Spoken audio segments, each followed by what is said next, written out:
రాష్ట్ర బడ్జెట్ అన్ని రంగాలకు వర్గాలకు న్యాయం చేసేలా ఉందని ముఖ్యమంత్రి చంద్రబాబు అభిప్రాయపడ్డారు. ఆర్థిక సంస్కరణల కోసం సమతుల్యత పాటించి వార్షిక బడ్జెట్ ప్రవేశపెట్టినట్లు ముఖ్యమంత్రి చంద్రబాబు తెలిపారు. జనాకర్షణ కంటే ఆర్థిక సంస్కరణలే ఎంతో ముఖ్యమన్నారు.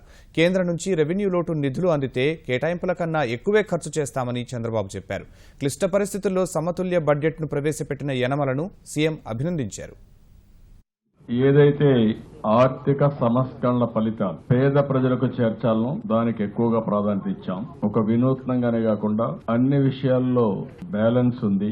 ఏదైతే ఒక లక్ష్య సాధన పెట్టుకున్నామో హైయెస్ట్ గ్రోత్ రేట్ రావాలి, రాబోయే 15 సంవత్సరాలు 12-15% మధ్యలో గ్రోత్ రేట్ రావాలి, సమర్థతకు పెద్దపీట వేయాలి అనే ఉద్దేశంతో ఈ బడ్జెట్ తయారు చేయడం జరిగింది. వెల్ఫేర్ కి ఎక్కువ పెద్దపీట వేశాం. ఇందులో మీరు చూస్తే 16,000 కోట్ల రూపాయలు డైరెక్ట్ వెల్ఫేర్ కోసం ఖర్చు పెడుతున్నాం. యువత తొలిసారిగా నిరుద్యోగ భృతి గాని లేకుంటే అలవెన్స్ గాని ఏదైనా ఏ పేరైనా యూత్ ని ఎంపవర్ చేయడం కోసం 500 కోట్లు పెట్టి ఇంకొక పక్క కన్వర్జెన్స్ కూడా తీసుకొస్తున్నాం. అవసరమైతే మిగిలిన SC, ST, BC, minority corporation నుంచి సప్లాన్ నుంచి కన్వర్జెన్స్ కూడా తీసుకొస్తున్నాం. దానివల్ల కూడా పెద్ద ఎత్తున ఫలితాలు వచ్చే పరిస్థితి వస్తుంది.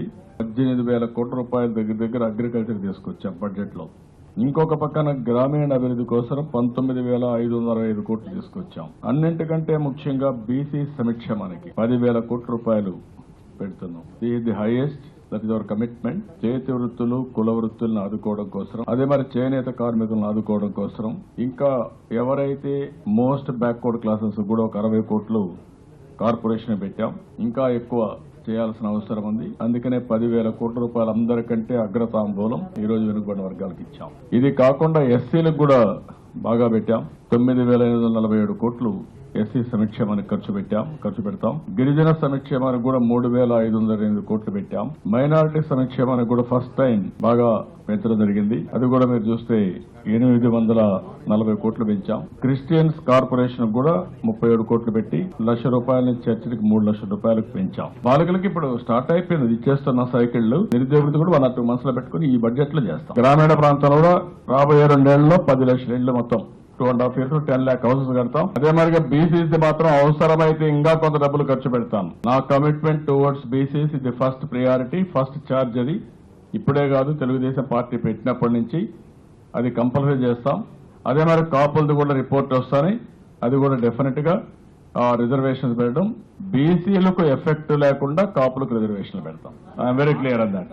అగ్రవర్ణాల్లో ఉండే పేదవాళ్ళకు కూడా స్కాలర్షిప్లే కాకుండా, విదేశ విద్యకే కాకుండా ఈవెన్ ఎంప్లాయ్మెంట్ కూడా ఎవరైనా కావాలంటే మార్జినల్ మనీ అవన్నీ ఇవ్వడానికి ఫస్ట్ టైం తీసుకొచ్చాం.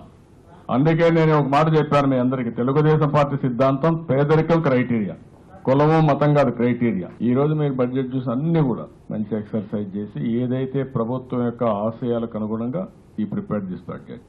I really appreciate. చాలా బ్యాలెన్స్ చేశారు యనమల రామకృష్ణ గారు. ఆయన మనస్ఫూర్తిగా అభినందిస్తున్నా. చాలా ఎక్సర్సైజ్ చేశాడు.